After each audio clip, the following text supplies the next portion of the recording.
செம்பு கம்பி கையில வச்சிருந்தா எந்த நெகட்டிவும் எங்களை தாக்காது அப்படின்னு வச்சுக்கோங்களேன். இது வந்து குரு வந்து ஹோமத்துல வச்சு எனக்கு கொடுத்தது என்னுடைய தாத்தா.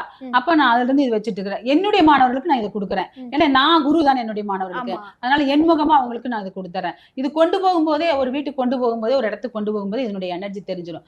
இப்படி ஒரு இடத்துல இப்படி போய் நின்று இப்படி சுத்தினோம்னா நாம லைட்டா சுத்துவோம். அது சுத்திட்டே இருந்துச்சுன்னா அது ஸ்பீடா சுத்துச்சுன்னா அந்த இடத்துல எனர்ஜி அதிகமா இருக்குன்னு அர்த்தம். ஆமா, பாசிட்டிவ் எனர்ஜி நிறைய இருக்குன்னு அர்த்தம். அப்ப அந்த இடத்துல அவங்களுக்கு வந்து ரொம்ப நல்லா இருக்கும். அப்ப சொல்லிடுவோம். அப்ப இடத்தினுடைய அளவுகள் வந்து எப்பவுமே வந்து ஒரு இன்ஜினியர் கட்டின வீடா இருந்தா 12 அடி தான் போட்டிருப்பாரு.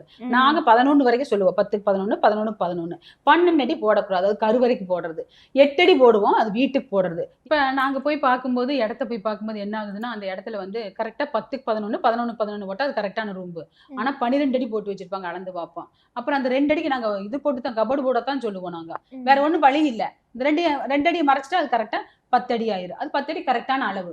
இப்படி இன்ஜினியர்கள் எல்லாம் நிறைய பக்கம் இப்படித்தான் வந்து வேலை செஞ்சு வச்சாராங்க. அதனால இப்ப 8 அடி போடணும் வீட்டுக்கு. ஒரு பெட் ஒரு கிச்சனு போட்டோன்னா 8 அடி போடலாம். ஆனா 7 அடி போட்டு வச்சிருப்பாங்க. 7 அடி எங்க போடலாம்?